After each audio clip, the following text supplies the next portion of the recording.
Let's turn to Ukraine now, where forces are taking responsibility for a missile strike that's caused mass evacuations in Crimea.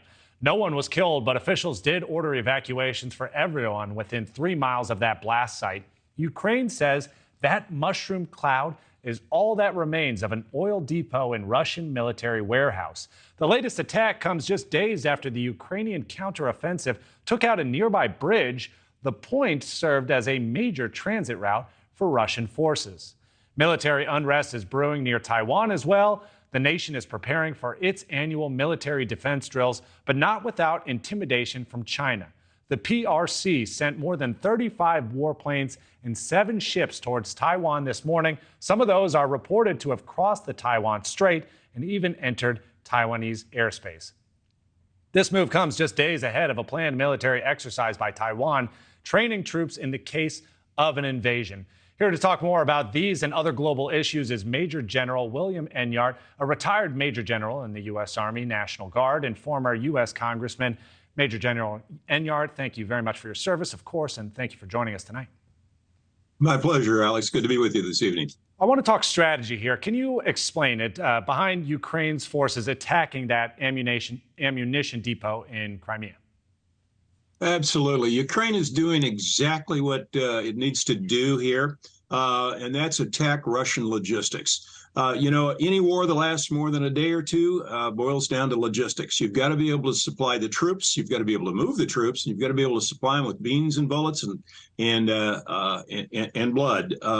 So by attacking the logistics, Ukraine is depriving Russia of the ability to feed fuel and move those troops.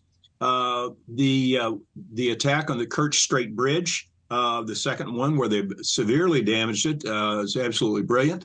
And once they take that bridge down completely, then Russia's going to have a difficult time continuing to supply the folks in Crimea. Their only ability will be coming down the so-called land bridge from mainland Russia along the Sea of Azov. And I expect that Ukraine sooner or later is going to find a weak spot in the Russian defenses there, probably be a what we call a seam, that is where 2 units join together. And so you have a lack of coordination, command and control there. The Ukrainians will split that seam and drive to the Sea of Azov, which will then completely cut off Crimea from any logistics supply.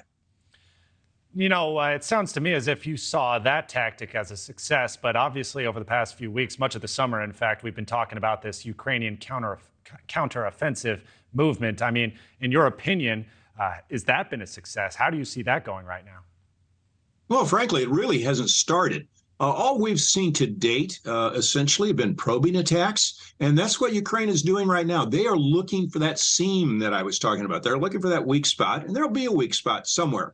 Russia, and particularly once they successfully counterattack and destroy those logistics hubs and interfere with Russia's ability to fuel and feed and arm those troops, then is when you're going to see the real counterattack come. Ukraine has yet to commit any of those fully armed and fully Western trained brigades yet.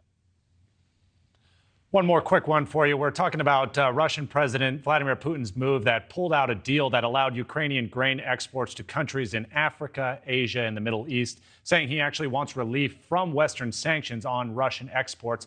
How is this deal halt, going to impact the U.S. and other countries? Well, it's interesting. In some ways, the collapse of this deal actually helps U.S. farmers. Why? Because the price of grain has jumped. Price of corn and wheat is up over 10% on the Chicago Board of Trade. So with those increases, that benefits U.S. farmers, but it also benefits Russia in that they ship a lot of grain, assuming that they can get it out of the Black Sea. Ukraine is now in essence, shut down Russian shipping, just as Russia shut down Ukrainian shipping by saying, you're not going to be shipping that grain through here anymore. So that certainly is an impact. It's going to have a really adverse impact on third world countries, people who rely on cheap grain to feed their people.